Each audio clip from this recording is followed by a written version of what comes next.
శ్రీవేంకటేశాయ నమః.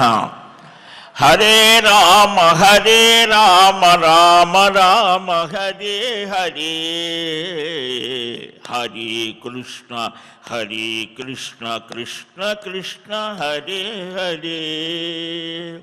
హరే రామ రామ రామ హరే హరే, హరే కృష్ణ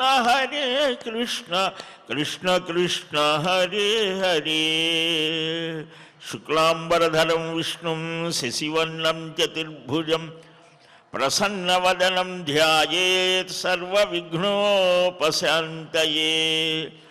యస్యద్విరదవక్త్రాద్యాః పారిషద్యాః పరస్యతం విఘ్నం నిఘ్నంతి సతతం విశ్వక్సేనం తమాశ్రయే.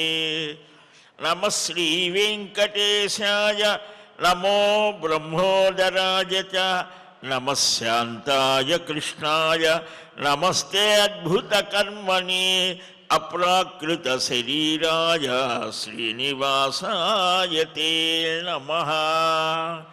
కృష్ణాయ వాసుదేవాయ దేవకీ నందనాయ చ నందగోపకుమారాయ గోవిందాయ నమో నమః. వందే బృందావనాసీనం ఇందిరానందమందిరం ఉపేంద్రం సాంద్రకారుణ్యం పరానందం పరాత్పరం. శ్రీలక్ష్మీవల్లభారంభాం విఖనో మునిమధ్యమాం అస్మదాచార్యపర్యంతాం వందే గురుపరంపరాం. అస్మత్ శ్రీ గురుచరణారవిందాభ్యాం నమః. పరమగురుభ్యో నమః.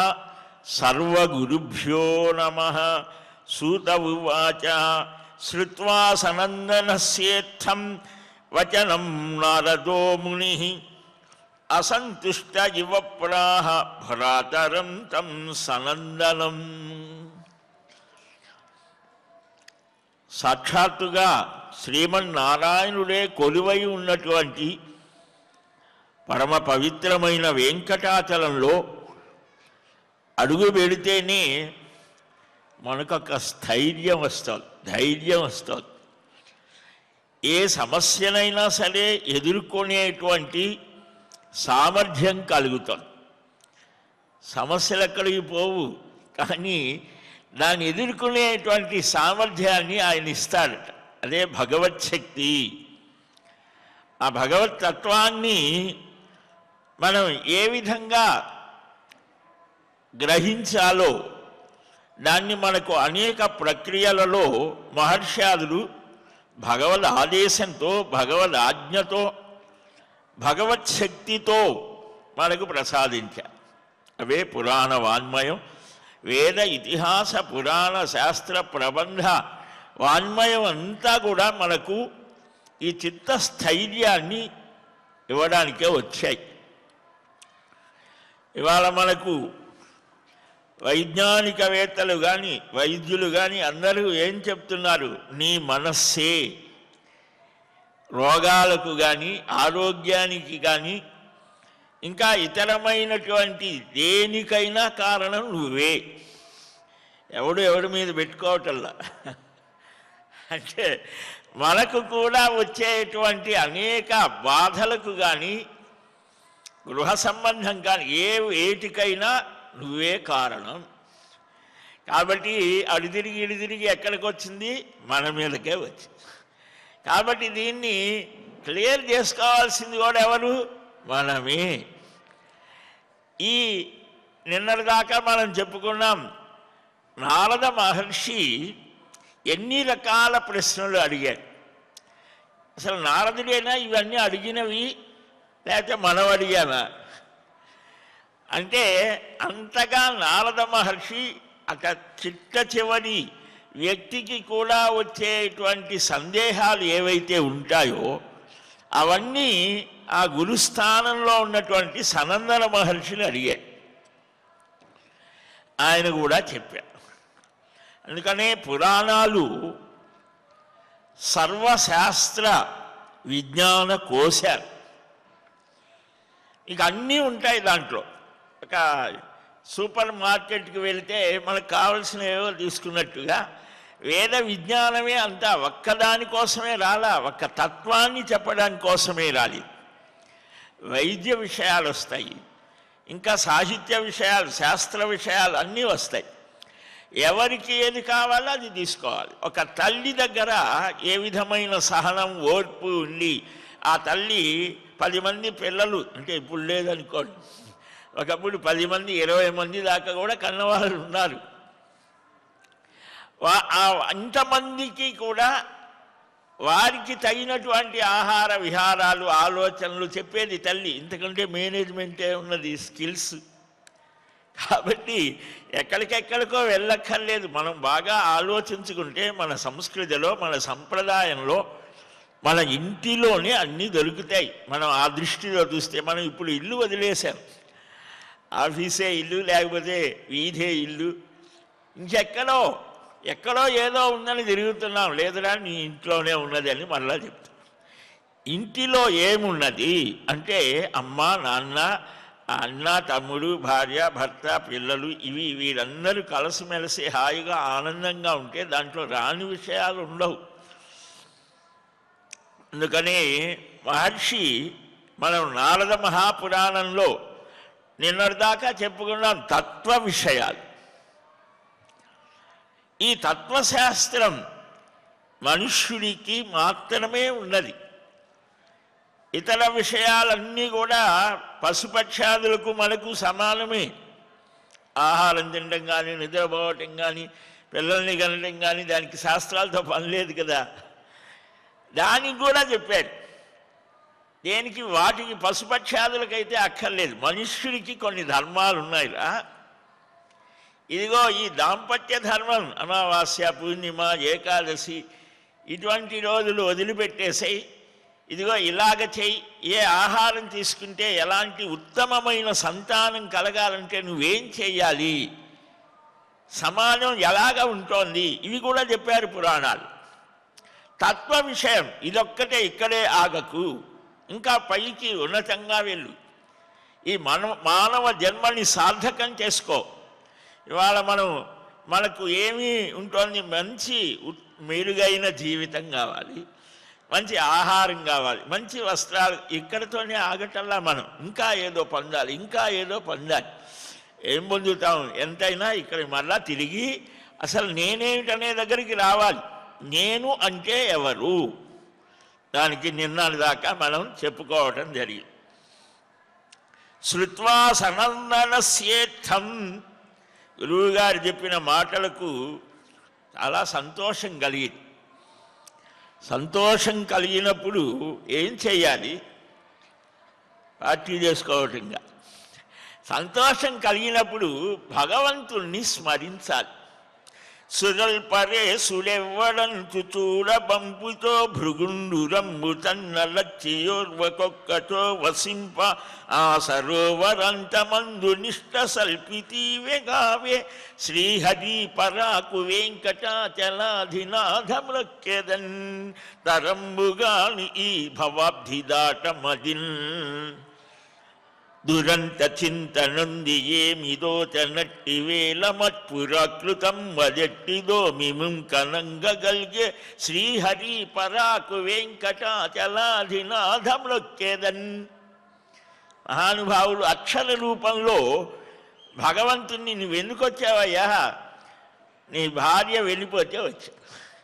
వైకుంఠం నుంచి ఆ భృగు తాళనం, ఆ భృగు మహర్షి వచ్చి పరీక్షార్థమై అలాగ వచ్చి అలాగ అమ్మని పసిపిల్లవాడు కాలితో తన్నినట్టుగా ఆ స్వామి హృదయాన్ని అలాగా తాళనం చేస్తే, ఇదిగో వాడు నన్ను కొట్టాడు, నేనుండే స్థానాన్ని అగౌరవపరిచాడు అని అదొక వ్యాధంగా పెట్టుకొని వచ్చిందాం. కాబట్టి మనం ఈనాడు స్వామిని దర్శిస్తున్నాం. అది ఆయన లీల అని అన్నారు. మళ్ళా ఆమె కుమార్తెగా భృగు మహర్షి చేసిన తపస్సుకి కుమార్తెగా వచ్చింది. భార్గవి అన్నారు. అంటే భృగు మహర్షి కుమార్తె. అంటే ఎంతటి ప్రేమ! భగవంతుని యొక్క ఆ ప్రేమకు ఒక వ్యక్త రూపమే లక్ష్మి. అందుకని మనకు కొండ మీద ఆయన హృదయంలోనే ఇద్దరు ఒకే రూపంలో ఉన్నారు.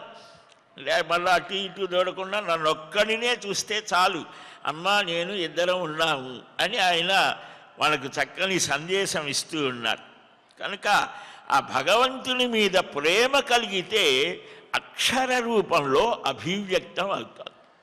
అందుకని మనకి ఇంత వాన్మయం వచ్చిందంటే ఆ మహర్షులు మహాత్ములు చక్కగా భావన చేశారట. మంచి ఆలోచనలు కనుక మనం చేస్తే మన ఆరోగ్యం కూడా బాగుంటుంది. బీపీలు షుగర్లు రావు. నేను చెప్పే మాట కాదు ఇది, ఇప్పుడు పెద్ద పెద్ద డాక్టర్స్ చెప్పే మాట ఇది. మీరు మంచి ఆలోచనలు చేయండి, ధ్యానం చేయండి, ఏదో ఆధ్యాత్మికమైన వికాసాన్ని పొందండి, మా దగ్గరికి రావద్దు. వారి వ్యాపారం పోయినా సరే నిజం చెప్పాల్సి వస్తుంది. కనుక నేను అడిగిన విషయాలన్నీ చక్కగా చెప్పారు మహానుభావ. శృణ్వన్ హరికథాం ముహు, ఆ శ్రీహరి యొక్క కథలు, ఆ భగవత్ సంబంధమైనటువంటి ఆ భక్త సంబంధమైనటువంటి గాథలు ఎన్నిసార్లు విన్నా తృప్తి కలగటం లేదు. దశమస్కంధంలో భాగవతంలో పరీక్షిత్ అదే అంటాడు. తవ ముఖాము, నీ ముఖ కమలం నుంచి నిశ్రుతమైనటువంటి ఆ భగవత్ కథామృతం హరికథామృతం త్యక్త్వా, నాకు ఈ ఆకలి దప్పిక చస్తాననేటువంటి భయం కూడా ఏను మృతుండనవుదునని, నేను చస్తాననే భయం పోయింది.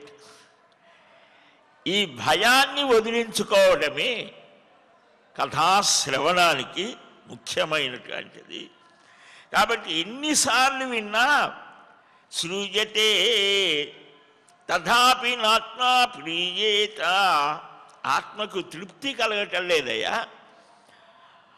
భగవత్ కథాశ్రవణంలో అంతటి మాహాత్మ్యం మాధుర్యం ఉంటుంది.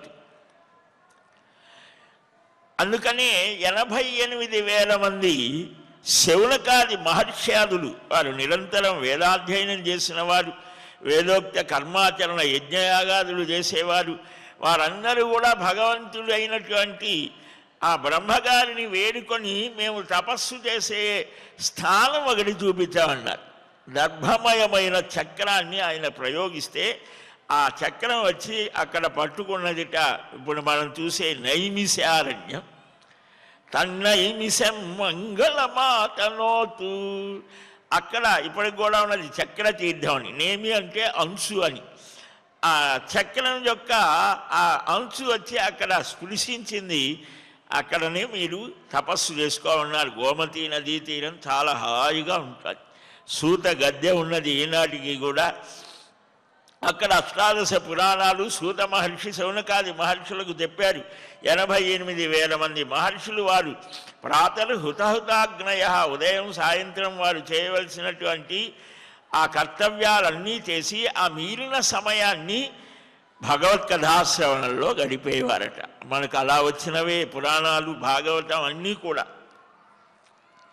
చాలా సంతోషంగా ఉన్నది.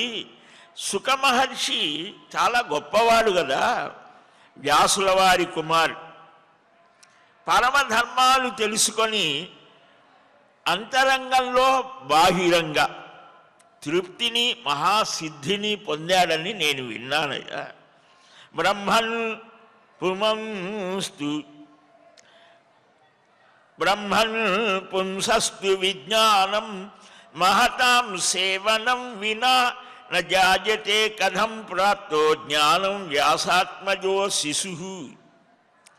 శ్రూయతే వ్యాసపుత్రస్తు సుఖః పరమధర్మవిత్ సిద్ధిం సుమతీం ప్రాప్తో నిర్విణ్ణావాంతరం బహిః. అంతరంగంలో అలదడులు పోవాలి. బాహ్యంగా కూడా సంతోషం కాదు. మనం పోరాడేది దానికోసమే కదా. కొంతమంది బాహ్యంగా చాలా సంతోషంగా ఉన్నట్టుంటారు, కానీ అంతరంగం అంతా కూడా ఎవరికీ చెప్పుకోలేని బాధల్లో ఉంటుంది. కొంతమంది లోపల ఏమీ అంతా బాగానే ఉంటుంది, బాహ్యంగా చూస్తే వాడు ఏదో బాధల్లో ఉన్నట్టు ఉంటాడు. కాబట్టి ఆ లోపల బయట తృప్తిని సిద్ధిని పొందాడు. ఇది ఎలాగా? జీవుడికి మహానుభావుల సేవ చేయకపోతే విజ్ఞానం కలగదు కదా. జ్ఞానము విజ్ఞానం బాగా గుర్తుపెట్టుకుంటే ఈ రెండు పదాలు మనకు ప్రతి చోట వస్తాయి, జ్ఞాన విజ్ఞానం. ఈ విజ్ఞానం అనేది ఎలాగా? మహాత్ముల సేవ వల్లనే కదా. శైశవంలోనే ఆ సుఖమహర్షి ఈ జ్ఞానాన్ని అలాగ పొందాడు. ఆయన జన్మ రహస్యం ఏమిటి, ఆ కర్మల ఆయన చేసిన పనులేమిటి, మీరు మోక్ష శాస్త్రం యొక్క అర్థాలు అన్నీ చక్కగా తెలిసిన మహానుభావులు. గురువు గారిని ప్రశంసించాలి, ఎవరిని పడితే వాడిని కాదు. ఆ గురువుని ప్రశంసిస్తే ప్రసన్న చిత్తంతో, అంటే నీ ప్రశంసల వల్ల ఆయనకేం వచ్చేది లేదు పోయేది లేదు, నీకు వాక్కుకి శుద్ధి కలుగుతుంది. అంటే ఒకడిలో ఒక యోగ్యత ఉన్నప్పుడు ప్రశంసించవచ్చు, లేనివి కూడా ఉన్నట్టుగా చెప్పవలసిన అవసరం లేదు. ఇక్కడ ఈ శైశవంలోనే ఈ స్థితిని పొందాడే. మీకు అన్నీ తెలుసు కదా మహాత్మా, నాకు చెప్పవలసినది అంటే సనందన మహర్షి అంటున్నాడు, శృణు విప్ర ప్రవక్ష్యామి సుఖోత్పత్తిం సమాసతః యాను శ్రుత్వా బ్రహ్మతత్వజ్ఞో జాయతే మానవో మునే. మహాభారతంలో కూడా శాంతి పర్వంలో వస్తుంది సుఖ చరిత్ర, చాలా విచిత్రమైనటువంటి. యం ప్రవ్రజంతమనుపేతమపేత కృత్యం ద్వైపాయనో విరహ కాతర ఆదుహావ పుత్రేతి తన్మయతజాతరవోభినేదు తం సర్వభూత హృదయం మునిమానతోస్మి అని భాగవత ఆరంభంలో ఆ సుఖయోగిని గురువుగారిని స్మరించుకొని భాగవతారంభం చేస్తారు సూతుల వారు. చాలా అద్భుతంగా, అంటే సముడై ముక్త కర్మ చేయుడై సన్యాసి అయి యొంటివోవ ఓహో కుమారయనుతు వ్యాసుండు శ్రీరంగా. వ్యాస మహర్షి మనమంతా అంతో ఇంతో వినే ఉంటాను, 4 వేదాలు విభాగం ఒకే రాశిగా. అంటే 5000 సంవత్సరాల క్రితం మహర్షాదులంతా గ్రహణ ధారణ పటుత్వం కలిగి ఉండేవారు. అంటే ఒక విషయాన్ని వింటే ఏకసంత అంటారే, ఒక్కసారి చెబితే దాన్ని ఎప్పటికీ మరవరు. ఆ గురువుగారు 30 ఏళ్ల క్రితం మిమ్మల్ని ఇలాగ ఫలాని ప్రదేశంలో అదేదో చెప్తుంటే కలిశామని ఎవరన్నా అంటే, కాదు అదిగో ఆ సమయంలో కలిశామని ఖచ్చితంగా సమయం కూడా చెప్పారు. మాకు అదే ఆశ్చర్యంగా ఉంది. మనకి ఇవాళ 2 రోజుల క్రితం ఏం తిన్నామో అంటే మనం చెప్పలేదు. అంటే మానసికమైనటువంటి ధారణ ఒక్కసారి వింటే ఒక్కసారి చెబితే అది ఆ మనస్సులో ముద్ర వేసుకొని పోతుంది. కనుక ఈ సుఖమహర్షి యొక్క స్థితి ఏమిటయ్యా?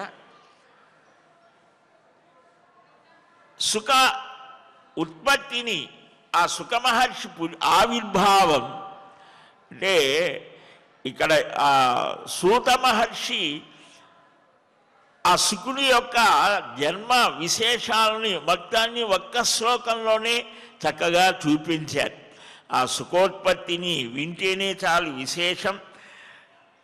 జ్ఞానాన్ని పొందుతాడు మనుష్యుడు. సుఖమహర్షి జనన విశేషాన్ని వింటే కేవలం సంవత్సరాల చేత, ఫలితాల చేత, ధనం చేత, బంధువుల చేత ఋషులు ధర్మాన్ని ఆచరించలేదు, అనూచాలం చేతనే ఆచరించారు. అదే ఉత్తమము అని ఇక్కడ ఒక మాట అంటారు. అంటే ధర్మాచరణమే మహర్షులకు చాలా ప్రధానమైనది. రామాయణంలో కూడా నీవు తక్షణం అరణ్యానికి వెళ్ళాలి అని కైకమ్మ ఆ దశరథ మహారాజు మౌనంగా ఉన్నా ఈమె అంతా చెప్పేస్తాడు. అమ్మా ఇంత శ్రమ ఎందుకు, నువ్వు చెప్పినా చాలంటాడు రామచంద్రమూర్తి. నువ్వు నాకు తల్లివే, సవతి తల్లివే కావు, తల్లే ఎవరైనా. కనుక నువ్వు చెప్పినా చాలమ్మా, దీనికోసం నాన్నగారిని అంత శ్రమ పెట్టాలా? విద్యమాం ఋషిభిస్తుల్యం కేవలం ధర్మమాస్థితం అంటాడు అక్కడ ఒక మాట. కేవలం వస్తు వ్యామోహంతో ఉండేవాడిని కాదు, ధర్మాన్ని ప్రధానంగా పెట్టుకొని జీవితాన్ని గడిపే ఒక ఋషిలాగా నన్ను చూడు. కేవలం వస్తుముత్సాహే, ధన ప్రధానంగా జీవించేటువంటి స్థితి కాదు. అంటే అందుకనే మన సనాతన ధర్మంలో అధికారంతో పరిపాలన చేసే మహారాజుల్ని కూడా నిర్దేశించడానికి ఆ ఋషులు ఉన్నారు. ఎక్కడైనా పొరపాటు పడితే వాళ్ళు వచ్చేసి ఇది సరికాదని చెప్పేవారు, ఆ అంకుశంలాగా ఉండేవారు. అందుకనే సమాజం సజావుగా వారు ఎక్కడో అరణ్యాల్లో కూర్చొని నాకంతా మోక్షం రావాలి, నాకు అది కావాలి అని ఎప్పుడూ కోరలేదు. సమాజ క్షేమం కోసమే వశిష్ఠాది మహర్షులంతా అయోధ్యలోనే కూర్చొని హాయిగా ఉండలేదు, వారి ఆశ్రమాల్లో ఉన్నారు. కావలసినప్పుడు సూచనలు ఇచ్చారు, అవసరమైనప్పుడు వచ్చి. మనకు అదే చంద్రగుప్తుడి కాలంలో చాణక్యుడి ఇంటిలో కూడా, చాణక్యుడు ప్రధానమంత్రి చంద్రగుప్తుడి రాజ్యంలో, ఆయన గృహం ఎలా ఉన్నదిట అంటే సూర్యచంద్రులు ఆ ఇంట్లో ఉన్నారు. అంటే ఏంటి, పర్ణశాలలో సూర్యరశ్మి పడుతుంది, ఆ పర్ణశాల కూడా సరిగ్గా లేదనమాట. ఆయన శాసిస్తే వందల కొలది చంద్రగుప్తులను తయారు చేయగలరు, అంతటి ప్రజ్ఞాశాలి. కానీ భౌతికమైనటువంటివి ఆయన కోరలేదు. అప్పుడే ధర్మాన్ని దృఢంగా చెప్పగలం. ఏదైనా ఒక కోరిక ఉన్నది అని అంటే, ఒకరి నుంచి పొందాలనేది ఉంటే వీడు చెప్పలేరు. తల్లికి తండ్రికి గురువుకి శాసించే అధికారం ఎప్పుడు అనంటే, ఆ కొడుకు వలనో శిష్యుడి వలనో మరొకరి వలనో ఏదో ఒకటి మనం ఆశించాము అనంటే మన మాటకు బలం ఉండదు. కనుక ఈ అనూచారము అంటే ఏమిటి అంటే, శృణునారద వక్ష్యామి, ఉత్తమమైనటువంటి స్థితి ఎలా కలుగుతోంది అనంటే చెప్తూ ఉన్నాడు. సాంగ వేదాధ్యయనం చేత, అంటే అంగములతో కూడినటువంటి ఆ వేద స్వరూపాన్ని తెలుసుకుంటే, శిక్షా, కల్పము, వ్యాకరణము, నిరుక్తము, జ్యోతిషము, ఛందస్సు వేదములకు అంగములు. ఈ వేదాంగములని తెలుసుకున్నటువంటి వాడు ఋగ్వేదం, యజుర్వేదం, సామవేదం, అథర్వణ వేదం, ఈ 4 వేదాలను వేదోఖిలో ధర్మమూలం. ఈ ధర్మం అని అంటే ఎలాగా అనేదానికి మనకు రామాయణ భారత భాగవతాలలో ఎక్కడ చెప్పినా ఏష ధర్మ సనాతన, ఏదో హిందూ ధర్మమను ఆ ధర్మమును ఇంకేదో భారతీయ ధర్మం అని కూడా చెప్పాలా. ఏష ధర్మ సనాతన, ఇది సనాతనంగా, అంటే మనుష్యులైన వాడి ప్రతివాడికి కూడా ఆచరించవలసినవి ఏవైతే ఉన్నాయో అవే ఇవి. తర్వాత మనకు వచ్చాయి అది ఇది ఆ దేశం ఇది, భూమండలం అంతా ఒక్కటిగానే భావించి ఈ భూమండలం మీద ఉన్నటువంటి సర్వమానవులు కూడా సత్యాన్ని పలకాలి, ధర్మాన్ని చెప్పాలి, ఇతరులను బాధించకూడదు, ఇవన్నీ అందరికీ ఒకటే కదా. ఇవే చెప్పారు, ఈ ధర్మాలే. ఇదే సనాతన ధర్మం అంటే. సదా ఎప్పుడూ ఉంటోంది. మనుషుడికి కావలసినటువంటివి ఆ ధర్మాలు వారి వారి లైహికమైన, అంటే దేహ సంబంధమైన మానసికమైన సంస్కారాలు వారి యొక్క స్థితికి అనుగుణంగా అన్ని ధర్మాలు చెప్పారు. అందుకనే వర్ణ ధర్మాలు, ఆశ్రమ ధర్మాలు, ఇంకా ఏవేవో రాజధర్మాలు, ఇన్ని చెప్పినా 8 ప్రతి మనుష్యుడికి ఉండాలని కూడా చెప్పారు. సత్యము, శౌచము, అహింస, అస్థేయము, ఇలాగ ప్రతివాడికి కావాలి. ఇతరుల వస్తువులని ఆకాంక్షించకు, దొంగతనం చేయకు, శుచిగా ఉండు, ఏ ప్రాణిని హింసించకు, సత్యాన్నే పలుకు. ఇది ఒక మతానికి, ఒక దేశానికి, ఒక ప్రాంతానికి సంబంధించింది కాదు కదా. కాబట్టి ఈ సర్వధర్మాలు ఎక్కడ తెలుస్తాయి అంటే వేదము. ఆ వేదం 4గా విభాగం చేశారు 5000 సంవత్సరాల నాడు వేదవ్యాస మహర్షి. ఆ వేదంలో చెప్పినటువంటి ఆ ధర్మాలు ఎలాగా అంటే శిక్షా, వ్యాకరణ, ఛందో, నిరుక్త, జ్యోతిష, కల్పసూత్రములనే షడంగములతో కూడినటువంటి వేదాధ్యయనం చేత. అందరూ మరి వేదాధ్యయనం చేయలేరు కదా అనంటే దానికోసమే ఆ వేదార్థాన్ని చెప్పడం కోసమే ఇతిహాస పురాణములు వచ్చాయి. రామాయణ మహాభారతములు ఇతిహాసములు అంటే ఇవి ఇలాగ జరిగాయి. ఒకనొక కాలంలో జరిగినటువంటి వాటినే ఇతిహాసములు అన్నారు. చరిత్ర ఇప్పుడు మనం మన భాషలో చెప్పుకోవాలంటే చరిత్ర, జరిగిన చరిత్ర ఇప్పుడు కూడా కనిపిస్తున్నాయి కదా. వాటిని మేము అంగీకరించామని మూర్ఘంగా వాదించే వాళ్ళు మనం ఒక నమస్కారం చేయటం. ద్వారక కనిపిస్తోంది కదా, రామసేతు కనిపిస్తోంది కదా, రాముడు అయోధ్యలో అనేది తెలుస్తోంది కదా, అయోధ్య పురవర్ణన చేసి అయినా సరే ఇది కాల పరీక్షకు నిలబడదండి అనేవాళ్ళు కూడా ఉన్నారు. ఎక్కడ లేరు, మనలోనే ఉన్నారు. ఏ సనాతన ధర్మం అని చెప్పుకునే వారిలోనే వారికి ఎందుకని ఆ మెకాలే విద్యా విధానం అవన్నీ కూడా ఆహారంలో వీటి వలన ఏమైంది అంటే ఏదైతే ఉత్తమమైనదని చెప్తున్నారో ఋషులు అది దాన్ని మేము నమ్మం.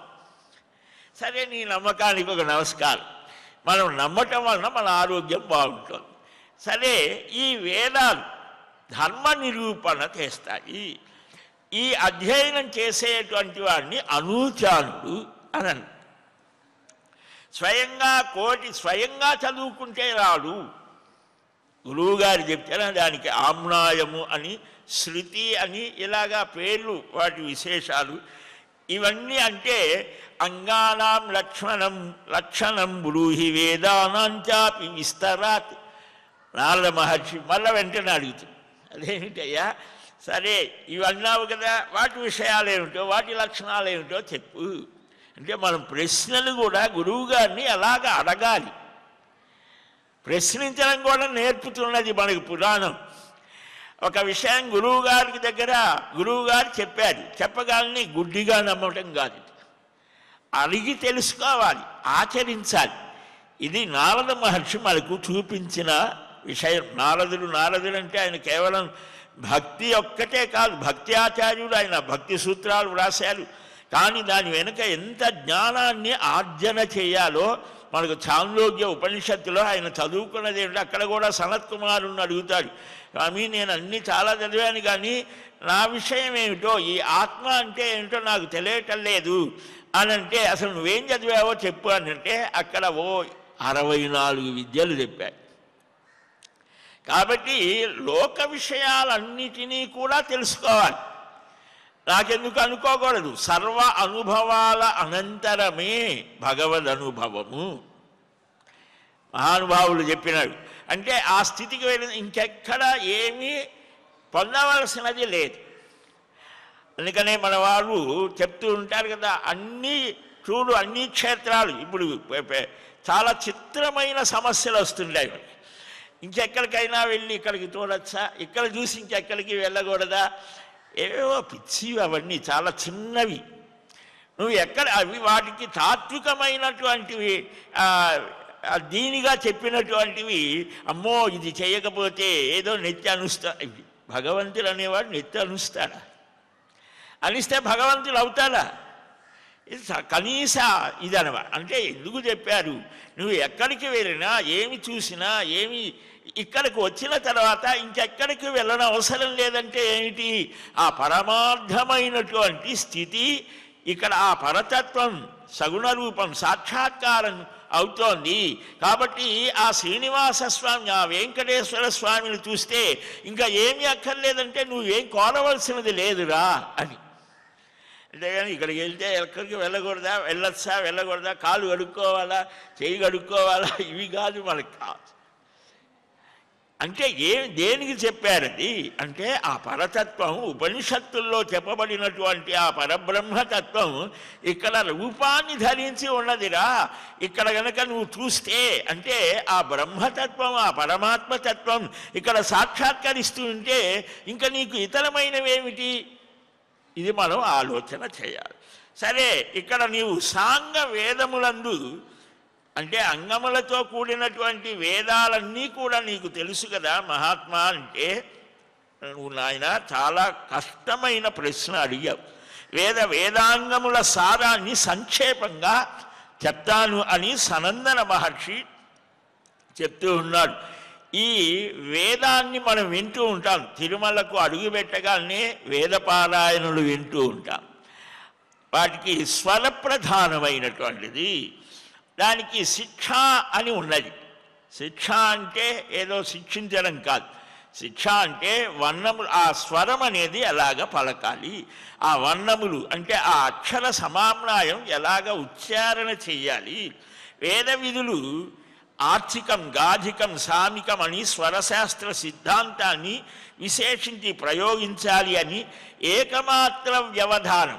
అంటే మనకు వేద గ్రంథాలు చూస్తే పైన ఒక నిలువు గీత ఉంటుంది, కింద ఒక అడ్డగీత ఉంటుంది, మళ్ళీ పైన ఒక 2 గీతలు ఉంటాయి.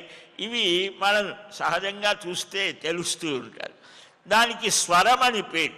మనకు ఆంగ్ల భాషలో కూడా కొన్ని పదాలు పలకటానికి ఆ స్పెల్లింగ్స్ ఉండవు.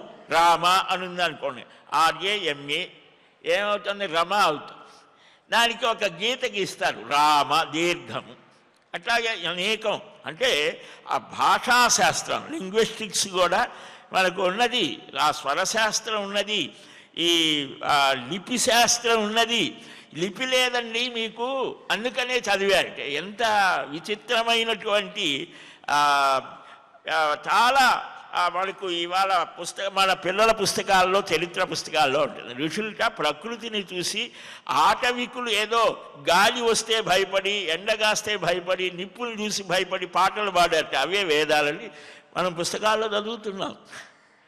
ఎంత దౌర్భాగ్యం మనకు. అంటే మనమే మహాప్రజ్ఞాశాలలో, వాడికి తెలియదా ఇంత స్వరము. ఒక్కొక్క స్వరాన్ని ఉచ్చారణ చేస్తే ఆ స్వరం వల్ల మన శరీరంలో కొన్ని మార్పులు వస్తాయని కూడా చెప్పారు. ఇవాళ ప్రయోగం చేయి నువ్వు.